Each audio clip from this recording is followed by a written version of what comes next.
আসসালামু আলাইকুম গাইস, সবাই কেমন আছেন? আশা করি ভালো আছেন। আলহামদুলিল্লাহ আমিও ভালো আছি। আপনাদের সবাইকে আমার আরো একটা ব্লগে স্বাগতম। আজকে আমাদের জীবনগর স্কুলের এসএসসি 2022-এর যেসব বন্ধুরা ছিল সবাই মিলে আমরা আজকে ফুটবল খেলবো। তো এখন যাচ্ছি সেখানে, আর এখন বাজে সকাল 7টা। আমাদের খেলার কথা ছিল 7টায়, কিন্তু সেই খেলা শুরু হয় 8:30টায়। কি কারণে এত দেরি হয়েছে সেটা আপনাদেরকে একটু পরে জানিয়ে দিব। তো চলেন বেশি কথা না বাড়িয়ে ভিডিও শুরু করি।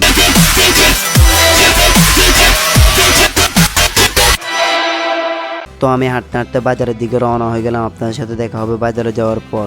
আমি বাজারে এসে দেখলাম আমার বন্ধু মাহি, রাতুল এবং কি শোভন ছাড়া আর কেউ এখনো আসেনি। মাহিকে জিজ্ঞেস করলাম আর মাহি বলল তারা নাকি আসতেছে। তারপর আর কি করার, বল নিয়ে মাঠে চলে গেলাম আমরা 2-3 জন মিলে। আর মাঠে গিয়ে একটু দুষ্টামি করতেছি বল নিয়ে, আর তাদের জন্য অপেক্ষা করতেছি আমরা। দেখি কেউ আসে কিনা। আমার মনে হয় কেউ আসবে না। যেখানে 7টা বাজে খেলা হওয়ার কথা ছিল সেখানে 7:30 বাজে যায়, তারপরে এখনো কেউ আসেনি। ভাই আমার বন্ধু বান্ধবদের নিয়ে কি বলবো, আর তারা হচ্ছে আমার থেকে বড় সিটিং না। আবার সবাই না, মাহি, রাতুল, শোভন বাদে আর বাকি সবগুলো। তারপরে 8টা বাজে আমার বন্ধু আকিক আসে। দেরি করে আসার কারণে আমি তাকে দিলাম মাইর। সে বলে আমি ঘুমেছিলাম তার কারণে আসতে পারিনি। আমরা নিজেদের ঘুম বাদ দিয়ে আসলাম, আর সে নাকি ঘুম থেকে উঠতে পারে না। তারপর সে এসে আমাদেরকে বলল আজকের ম্যাচটা বাদ দিতে, আরেকদিন খেলার আয়োজন করতে।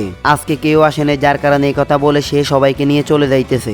আর কি করার, এক বুক কষ্ট নিয়ে সবাই হাত মুখ ধুতে গিয়ে দেখলাম সবার থেকে বড় সিটিং আমার বন্ধু শাফিন আসতেছে। না, সিটিং বলার একটা কারণ আছে, কারণ আজকে এই খেলার আয়োজন করছে আমার বন্ধু মাহি ও শাফিন, আর সে এখন আসতেছে সবার শেষে। এই কারণে তাকে আমি সব থেকে বড় সিটিং বললাম। সে এসে বলল তার মোবাইলে নাকি চার্জ নাই, যার কারণে মোবাইল বন্ধ ছিল, আমরা কল দিয়ে পাইনি তাকে। আসলে ভাই আমার এই কথা বিশ্বাসই হয়নি। এবার আমার বন্ধু সিটিং শাফিন আমাদের মাঝে উপস্থিত হয়েছে। আসলে সে অন্য কোনো সময় আমাদের সাথে সিটিংবাজি করে না, আজকে প্রথম করছে আমার মনে হয়, যার কারণে আমি তার নাম দিলাম সিটিং শাফিন। তারপর আমার বন্ধু শাহানুর ও বাটপার আসছে। শাহানুরকে বাটপার বলার একটা কারণ আছে ভাই।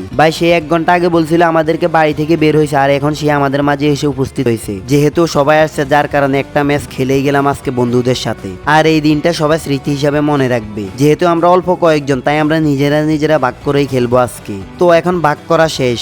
তো আপনাদের সাথে কথা বলতে বলতে খেলা শুরু হয়ে গেল। খেলার মধ্যখান দিয়ে অনেক মজার কাহিনী হয়ে যায়, সেটা আপনাদেরকে বলবো, দেখাবো। আর খেলা শেষে আমার বন্ধু বান্ধবদের উদ্দেশ্যে কয়েকটা কথা বলবো। তাই আমার অনুরোধ, আপনারা পুরো ভিডিওটা দেখিয়েন। পুরো ভিডিওটা না দেখে কেউ কমেন্টে কোনো কিছু বলবেন না। ফুটবলের মাঠে পা রাখলাম আজ, বন্ধুদের সাথে মন যেন রাজ, হাসি ঠাট্টা আর দৌড়ঝাঁপে ভরা, জয়ের স্বপ্নে চোখ সবার ভরা, 5 গোল চিৎকার দিয়ে উঠে মাঠ, ভালোবাসা ফুটবলে নেই কোনো শর্ত, বন্ধুদের সাথে ফুটবল খেলতে যাই, হৃদয়ের গভীর থেকে বাজে এক আনন্দের তান্তাই, সূর্য মাথার উপরে তবুও নেই কোনো ক্লান্ত, পাশে আমার ওই বন্ধুরা, তারাই তো জীবনের শান্তি, একজনে বল নিল আরেকজন দৌড়ে নিল, একটা নিখুঁত শট সরাসরি জালে গোল, চারপাশে চিৎকার উল্লাস আর হাততালি বাজে, গোল করার স্বাদ এমনই যেন হয়, হার জিত এখানে শুধু নাম মাত্রই খেলা, বন্ধুত্বের বাঁধনই ছিল সব থেকে বড় বাঁধন, মাঠটা যেন রাজ্য আর আমরা সবাই রাজা, আজকের এই দিনটা থাকবে হৃদয়ে যাবে না কোনোদিনও বোলা, গামে বেজা শরীর তবুও নাই বিরাম, আমরা যেন কিছুক্ষণের জন্য পেয়েছি জীবনের পরিপূর্ণ দাম, ক্লান্ত হয়ে বসে পড়ি মাঠের মাঝখানে, হাসি ঠাট্টায় চলে গল্প, স্মৃতির জমে প্রাণ। কোন গাইছে বন্ধু? গোল কোন? কে গাইছে?